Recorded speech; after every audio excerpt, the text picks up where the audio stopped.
Ziua 368 a războiului din Ucraina, 26 februarie, aduce vești foarte proaste. Ultima dată v-am spus că rușii și-au concentrat unitățile de asalt la nord de Bakhmut pentru a prelua controlul asupra ultimelor așezări de pe linie, înainte ca condițiile meteorologice să se deterioreze. Situația din Berkivka era îngrozitoare, iar rușii au reușit să împingă pe ucrainenii din acest sat după o zi de ciocniri suplimentare. Situația din jurul lui Yahidne era mai stabilă, iar aici ucrainenii au desfășurat un contraatac reușit. Dar, din păcate, odată cu căderea Berkivkei, linia de apărare s-a prăbușit rapid. Rușii au reușit să-i copleșească numeric pe ucraineni cu foc, deschizând linii suplimentare de atac și punând mâna în cele din urmă pe Yahidne. După aceea, practic, i-au prins pe ucraineni în apropierea gării într-un foc încrucișat, așa că ucrainenii au fost nevoiți să se retragă și din această poziție. Pentru a încetini pe ruși, ucrainenii au aruncat în aer un mic baraj la periferia orașului Bakhmut. Eliberarea apei a inundat străzile din teritoriile controlate de ucraineni și ruși și, de asemenea, a tăiat unele poziții rusești de pe uscat, ceea ce le-a diminuat pe termen scurt spațiul de manevră.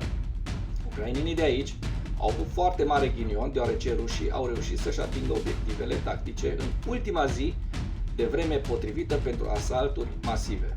După cum puteți vedea în videoclip, ucrainenii au aruncat în aer barajul când deja a început să plouă. Videoclipul a fost filmat dimineața când era frig, așa că a fost un amestec de zăpadă și ploaie. Însă videoclipurile recente de la Bakhmut arată clar că zăpada s-a topit aproape în întregime, deoarece în urmă cu aproximativ o săptămână totul era încă alb.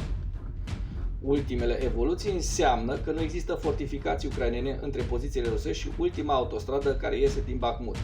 Sunt câteva drumuri mai mici între această autostradă, dar trec prin câmpuri, iar odată cu vremea actuală, șansa de a rămâne blocat este foarte mare. Unul dintre lucrurile pe care le pot face ucrainenii este să-și valorifice câștigurile recente din pădurea de lângă Ivaniske și să continue să împingă pe ruși mai spre sud. Acest lucru ar trebui să le dea mai mult loc de răgaz pentru retragere, folosind autostrada de acolo, și odată ce ajung la Ivaniske ar trebui să treacă prin câmpuri, deoarece podul este distrus, dar aceste câmpuri ar trebui să fie mai ușor de traversat pentru că sunt situate mai înalt și prin urmare ar trebui să fie locul un pic mai uscat. Când vine vorba de Bakhmut însuși, se pare că ucrainenii își termină retragerea de pe malul de est, iar ieri grupul a fost în cele din urmă împărțit în două grupuri mici. După cum am prezis, un grup se retrage încet prin podul de nord și altul prin baraj. Unele surse sugerează chiar că rușii controlează deja întreaga zonă rezidențială cu case mici și una dintre cele două zone de clădiri înalte. Când vine vorba de numărul de trupe rămase, sursele ruse sugerează că se așteaptă să captureze până la 20.000 de soldați ucraineni.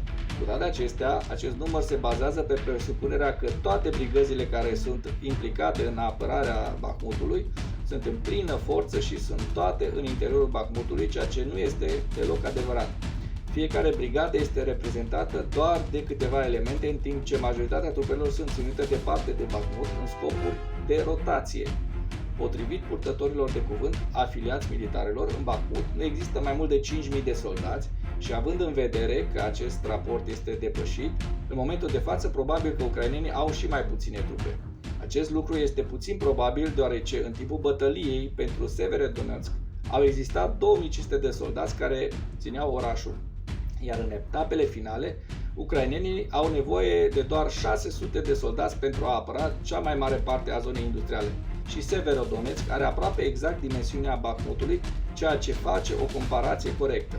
Numărul estimat de trupe sugerează că orașul nu este supraaglomerat, iar retragerea rămâne o opțiune.